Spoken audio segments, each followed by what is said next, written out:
Okay, we're going to go ahead and get started. So good morning, everybody. Thank you for joining, or good afternoon. I know it's afternoon for some of you. We very much appreciate the opportunity to bring Teledyne training to everyone who is on the call. My name is Ariel Kazurik. I am with a company called RSA. We buy, service, and sell linear accelerators. So we are an independent service operator in the US. We also sell parts for the linear accelerators around the world, and we are the Americas distributor for Teledyne e2v. So we work very closely with the Teledyne e2v team, and one of the things that we love doing is bringing these trainings on their products to the wider community. So we have an agenda today. We have several different modules that we'll be going through. I am recording this session, so anyone who would like to remain anonymous, please just make sure you keep your video off, and we will make sure that you're not represented on the call. After this, I will break up the recordings into the various modules, and we will send them out to everybody who had registered for today's training. So just know that that is coming. One final bit of housekeeping. We will take questions at the end of each module, but if you have questions as we go along, feel free to put them down in the chat. If you go to the bottom of the screen here, there's a little chat button. You're welcome to type in your questions there, and then we will open it up after each of the modules. So if you have any questions along the way, just type them in, and with that, we will begin. I'm going to pass hosting over to Pat. And I'm going to mute myself.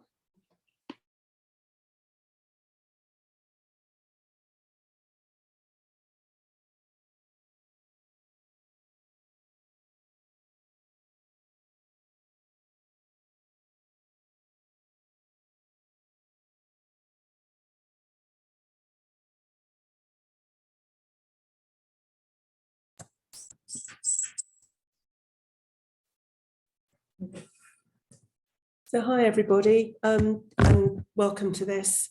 We're really excited to be here as a group and doing some training for everybody, and we hope that you'll find it beneficial.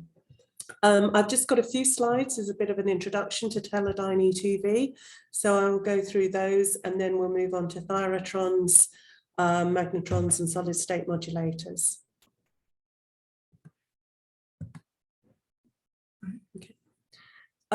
So for those who don't know Teledyne or Teledyne e2v, we were originally the e2v many years ago and were taken over by Teledyne maybe about 5-6 years ago. We are headquartered in the UK with about 500 employees, majority of those being engineers, scientists, very high majority of those are. So the headquarters in the UK, that's where we do all of our technical developments, our design, our manufacture.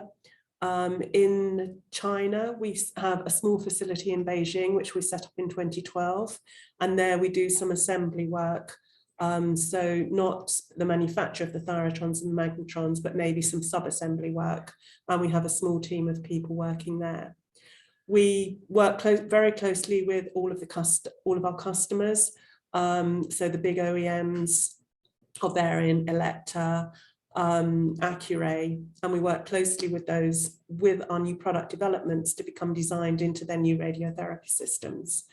We also have sales offices in the UK, in the States, China, South Korea, and Japan.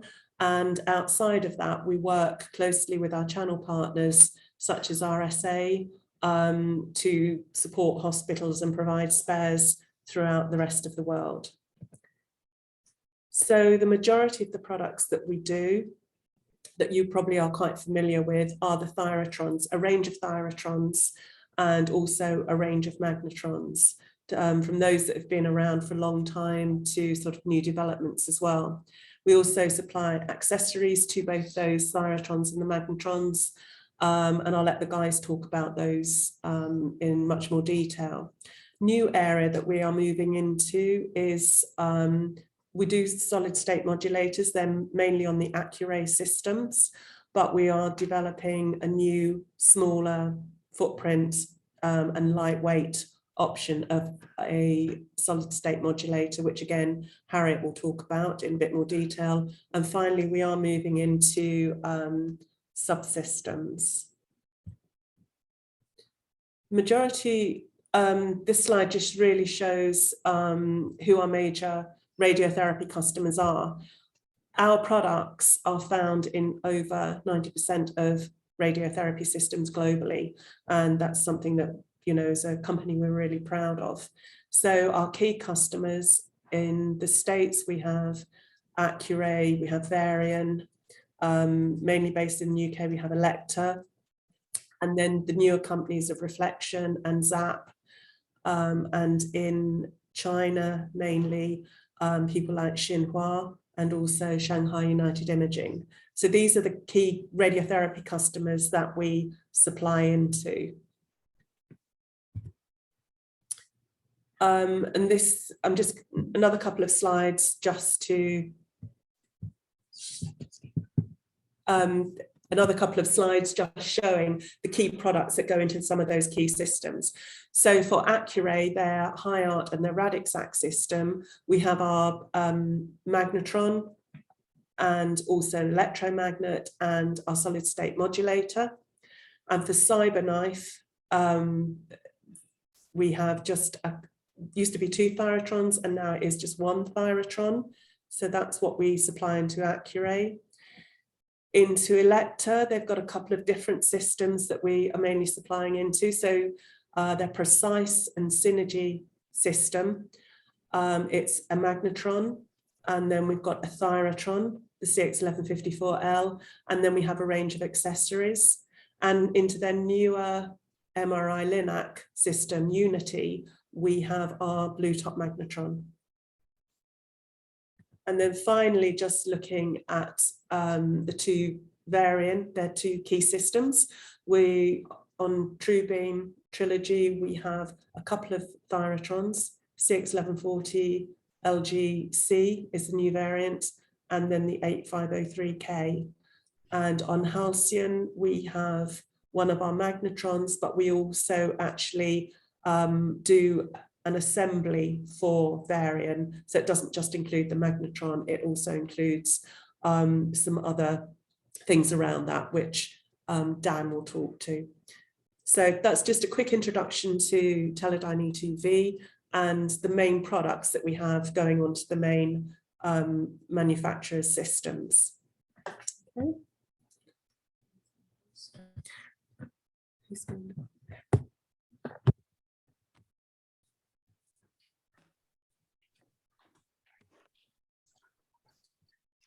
Hi, everybody. Okay. Again, for those who have just joined, if you have any questions, please just pop them into the chat. And then also just remember to remain muted. We've got quite a few people in the chat here today, or in the training here today. So if you enter your questions along the way, I'll be a moderator. Thank you. It's early. We haven't had our coffee yet. And I'll stop the presentation as we go and be able to answer questions. And then if we get into any other kind of conversations at the end, we can unmute people so that they can ask the engineers directly. So we will, next up, we are talking about Thyratrons. So I'm going to turn it over to Harriet Gasson, who's going to give us this presentation and give us just 1 second to set everything up.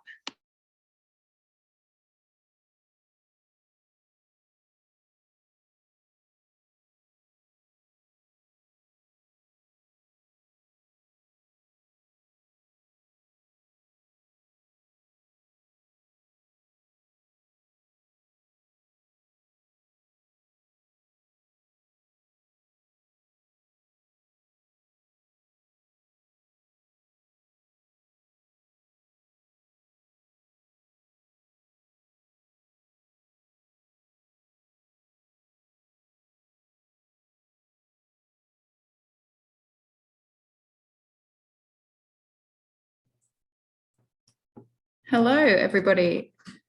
Hopefully you can all see my screen. My name's Harriet Gasson. I am an application specialist, mostly looking at switching for Teledyne e2v.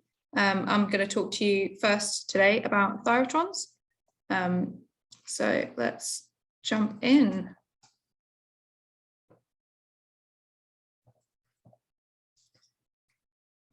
So what is a Thyratron? Basically, it's a switch that will switch really high voltages and really high currents. They're really, really fast as well. So these switches will switch thousands of volts and thousands of amps over a really short time period, anything from sort of nanosecond timescales through to millisecond timescales. They were originally made with mercury vapor way back in the sort of 1920s and 30s. But what we have now is filled with hydrogen gas or deuterium gas. On your screen, you can see 3 different Thyratrons. Hopefully you'll be familiar with 1 or 2 of those. We've got the CX1140LG, which is now the LGC, which is in Varian machines. It's a glass Thyratron. We also have the CX1154L, which you'll find in the Elector machines. This is a ceramic construction. And finally, there's an 1836 there, CX1836, which is used in more sort of science experiments and larger pieces of equipment. Basically, the way that the Thyratrons work is they need to get rid of a lot of heat while they're working because they're doing such high energy work. And so generally the glass Thyratrons are more towards the lower energy, and the ceramic and the metal envelope Thyratrons like the 1836 are towards higher energies. And yeah, like I said, they're very, very rapid firing. And we've actually, you know, this is 3 designs, but over the years we've come up with something in the realms of 600 different designs of Thyratrons since we started making them in sort of the 1940s and 50s. So I'm kind of going back to the beginning here. So this guy is very important when it comes to Thyratrons. And he's a gentleman called Friedrich Paschen. He's a German guy who basically looked at what happens if I've got 2 plates and I have a gas between them and I put a high voltage across that gap.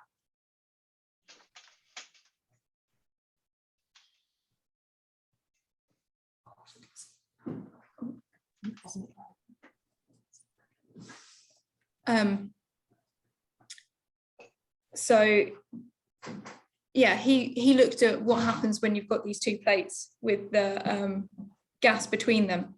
And he found that there was a relationship between the voltage across that gap, which is up this y-axis here, and both the distance apart that these plates are and the pressure of the gas between the plates. And this is the key to how Thyratrons work, basically. We have 2 plates and we put a voltage across them, and we know that at a set point, the voltage will break down and you'll get a current flowing between those 2 plates.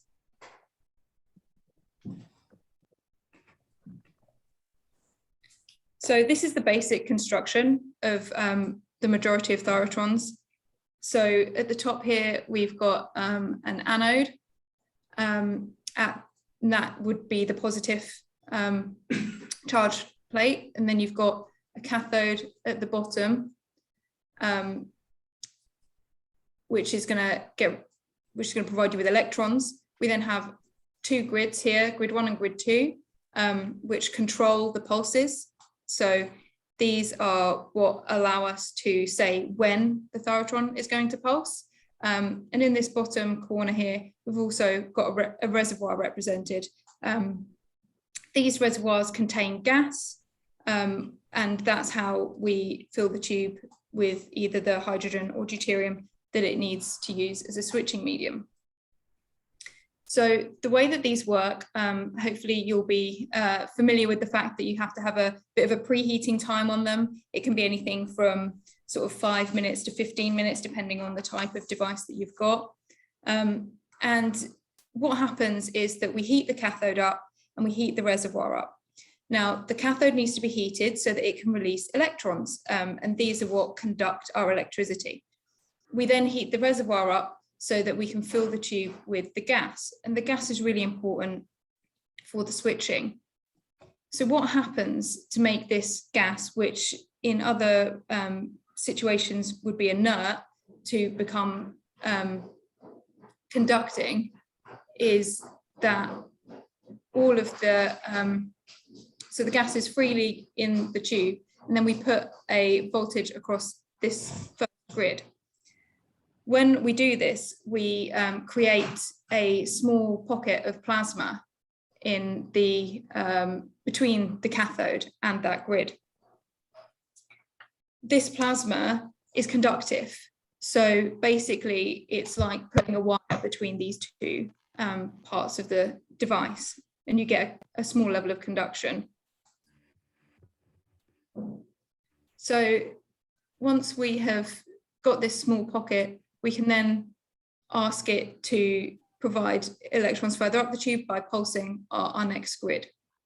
And so the electrons will then flow away from this towards the anode, and they will also bring with them this plasma.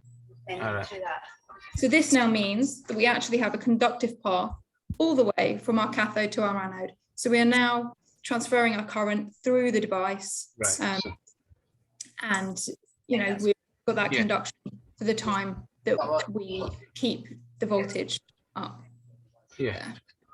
So when we want it to go away, we then tend to put a negative voltage on this grid, and it pushes the plasma away back down into that small area between the grid and the cathode.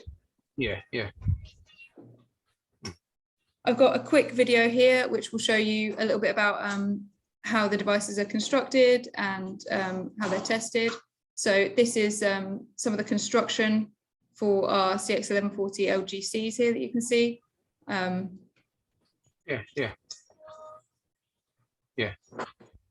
here's some of the testing. So all of our devices are built and tested in Chelmsford in the UK, which is about a 40-minute drive from London. All of the devices are pumped down to a vacuum, and then they're filled with whichever gas is required for their use. Thank you very much. And then they all get conditioned, and every single device gets fully tested before it goes out the door. So this this test that you can see on the screen here, you can see an oscilloscope trace. This is from a pulse test, and there are also DC tests as well, which would just hold the device at a high voltage and make sure that it doesn't break down when you don't want it to break down. So a lot of the time we find ourselves talking about life when it comes to these kinds of devices. They're not, they don't have infinite lives. There are parts in them that restrict the amount of usage that they can withstand before they start to not work as you would hope they would. So generally speaking, if you've got a higher current, an average current, so when we talk about pulsing, you can have a high current pulse, but if you don't do many of them, then you've got quite a low average current. So the higher that average current and the higher the number of hours of usage it gets, then the shorter the life is going to be. There are two life limiters in a Thyratron. The first one is the cathode, which is the thing that's providing us with the electrons, and the second one is the reservoir, which has a limited amount of the gas in it. So the reservoirs, how they work is it's an amount of titanium, which actually attaches hydrogen to it, so it becomes titanium hydride. And then when you heat it up, the hydrogen can be released from this titanium hydride mix, and when it cools down, it sucks that gas back in and goes back to titanium hydride. So over time, both the gas and the material that provides the electrons are used up within these tubes. So you will find yourself replacing them depending on which machine, how many hours. It could be, you know, anything from a few years to sort of 5 years plus. And what we have found over time is that getting information on how they fail, if there is an early life failure, is really important. It helps us to improve our products and to make sure that you guys get exactly what you need from us. So when something goes wrong, if you are returning a device, I've put the link on the screen there for how you do the RMA returns. Things that would be really, really useful for us to find out from you are what was the machine that the device was in, because there can be, you know, the same device does go into different kinds of machines. What kind of treatment modes does that machine see? How did it fail? What were you seeing when the device failed? You know, if there is, you know, anything that went wrong in the short time before it failed, something like that, you know, anything that might give us some idea of what the failure mode could be. You know, did you carry out any tests before you took it out? What kind of tests were those? And what were the results of those tests? You know, did you find anything out? And even if after changing the Thyratron, something else had become apparent, that kind of information would be, you know, really, really useful for us when we're dealing with any returns that you might have.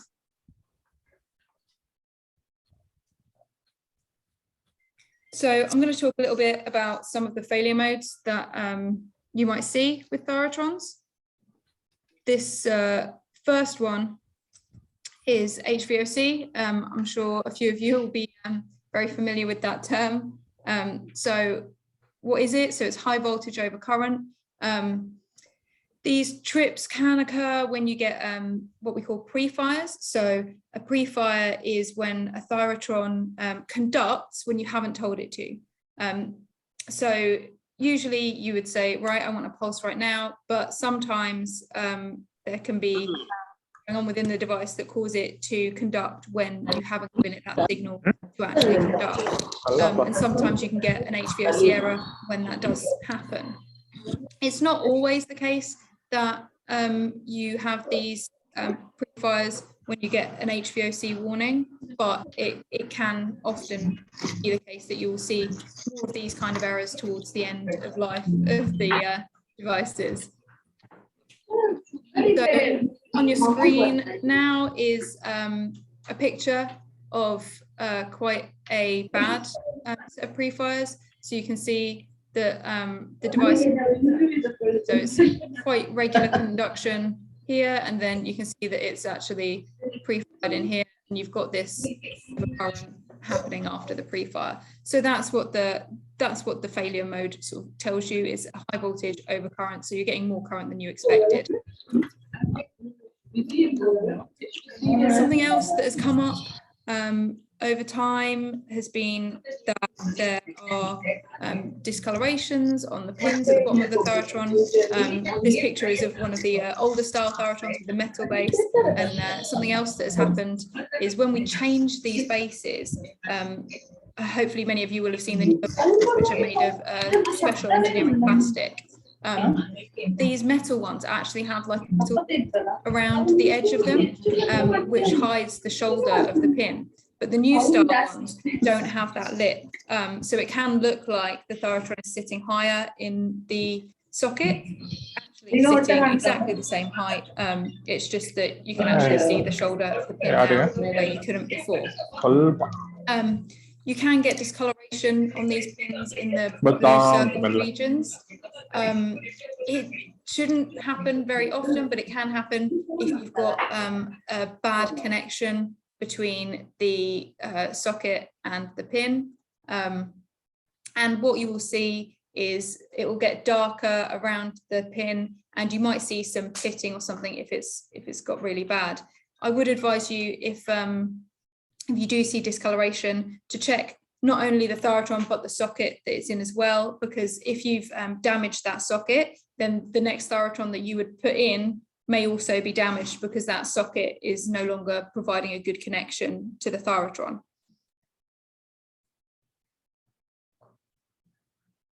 There are a few people that are muted or unmuted, and it's hard to hear on the other end.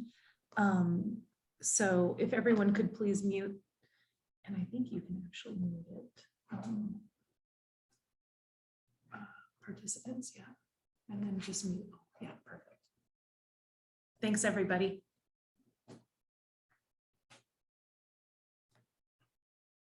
So, Sorry. cool.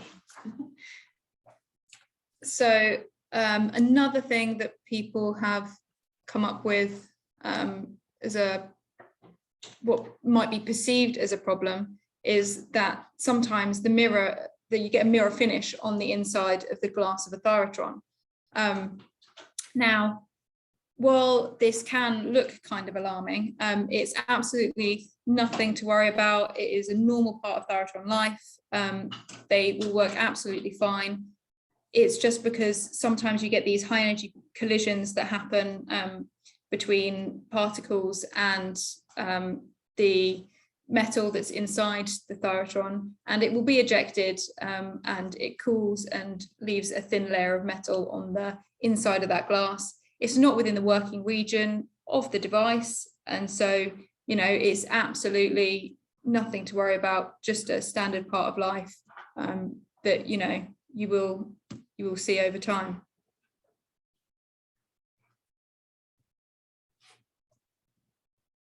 So grid 1 voltage, I think some of you will think of this as keep alive voltage. It's something that's talked about a lot when we talk about Thyratrons. So it gives us an idea of how healthy our cathode is. So as I said before, the cathode is one of the things that is life limiting for a Thyratron. So there's a limited amount of material with a limited number of electrons in it. And as the device is used, we use up that material. So when the Thyratron is new, you'll be able to see a grid 1 voltage.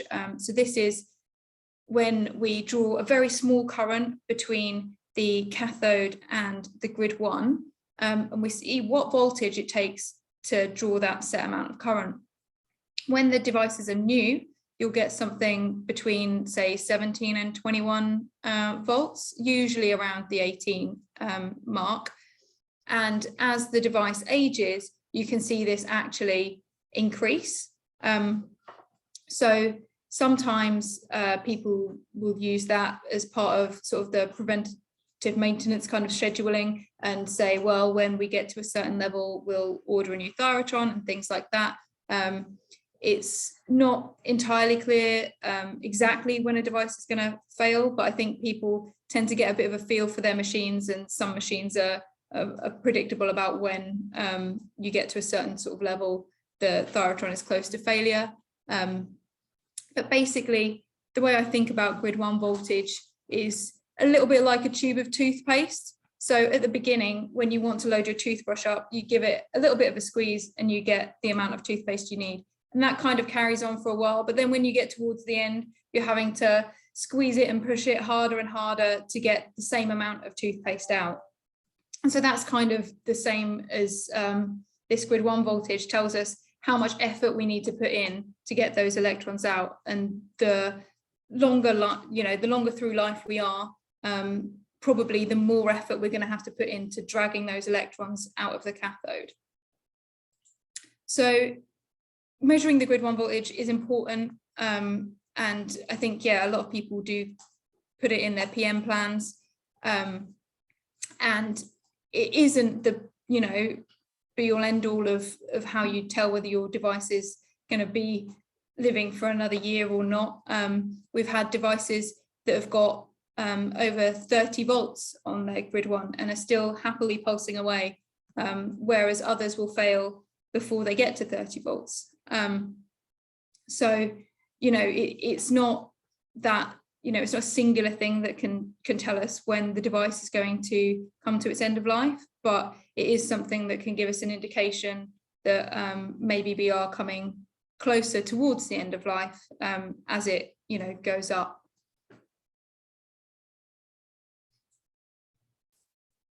So I think that's pretty much everything that I was going to cover today. But I am open to questions. If anybody wants to put anything in the chat, or if anyone's got anything they want to discuss even, we can go through that now.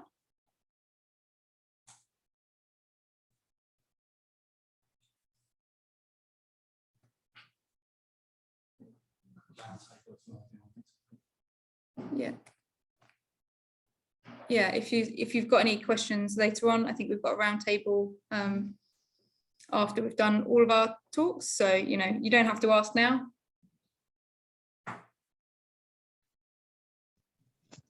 Hello, ma'am.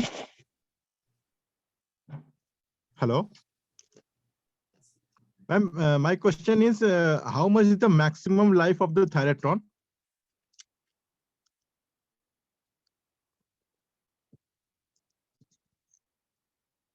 Ma'am.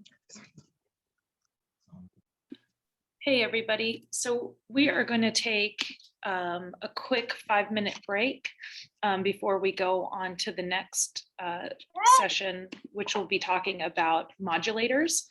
I just like to thank Harriet, because a lot of the things that you spoke about, I know we've heard an exceptional amount of questioning on, as far as, you know, what does the grid voltage changes and everything, how does that affect the Thyratron and its lifespan? So thank you, that was really helpful. To everybody who has just joined, and we've got people kind of joining and coming out, just remember to keep yourselves muted, and then if you have any questions, please type them into the chat. You can get to the chat at the bottom of the screen. There's a little chat button. And we will take a 5-minute break and come back at 10:55. Thanks so much.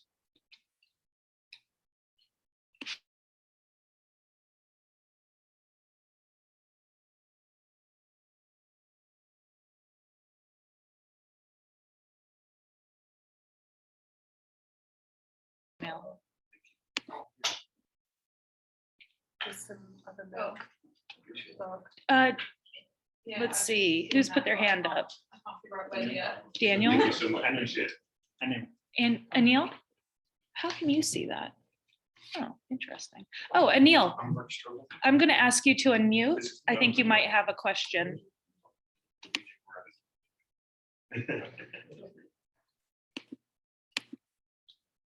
Anil, I've just asked you to unmute, so if you'd like to unmute, you can ask your question, if you have one.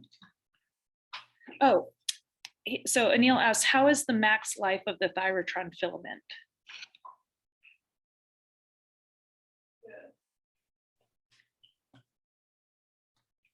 The filament? Maybe what is the max life of the Thyratron filament? Oh, so we talk about the cathode or the reservoirs. So the Do you want?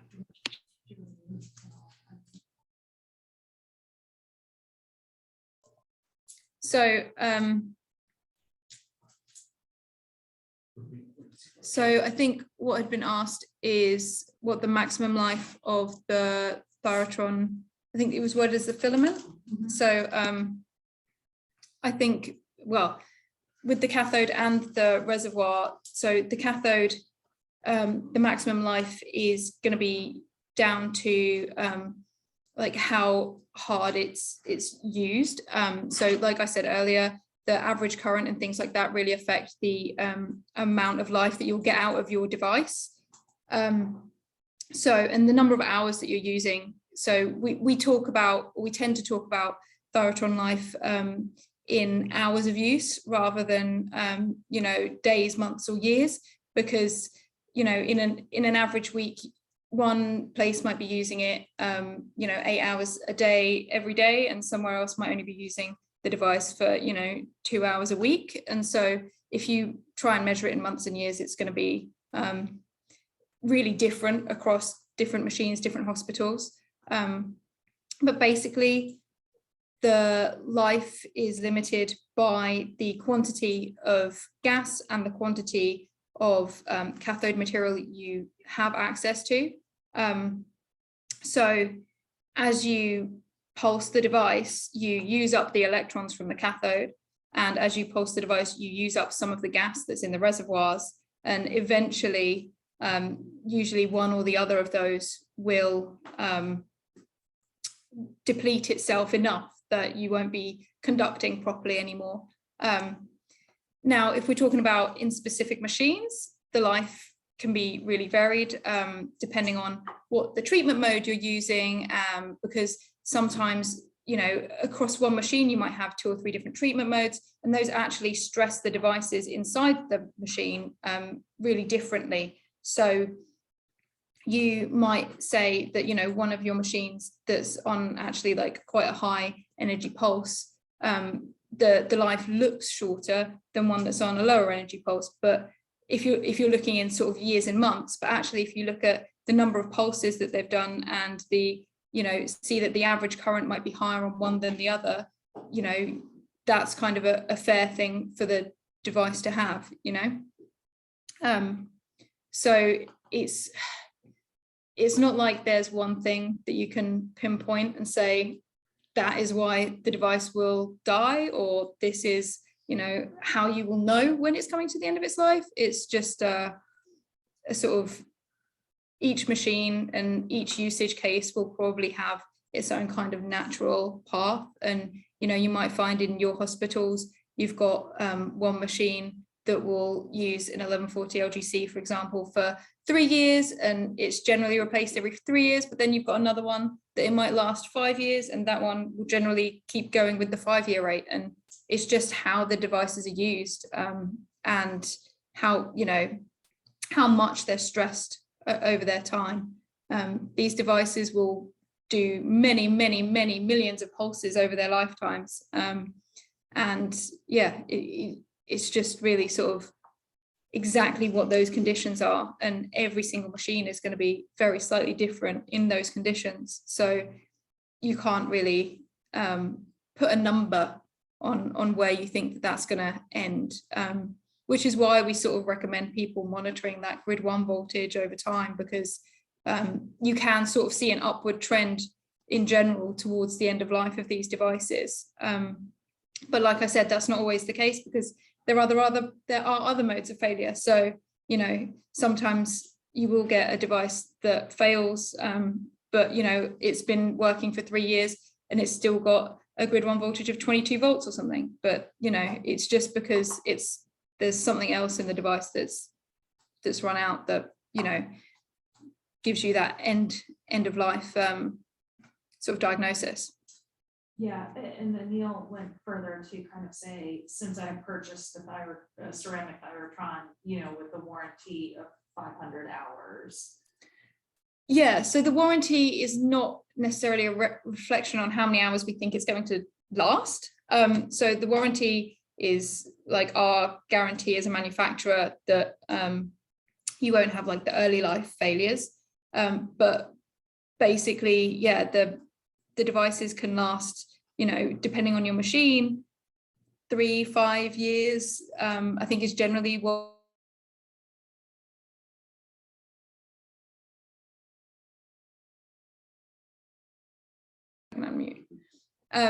so yeah, I think we get sort of 3 to 5 years is what we hear from the radiotherapy community for the life of devices. But yeah, like I said, it's not the warranty isn't a reflection on how long we think it's going to last. You know, we wouldn't expect devices to, you know, fall over immediately after a warranty ends. You know, they should have, like I said, many millions of pulses to actually, you know, complete their life.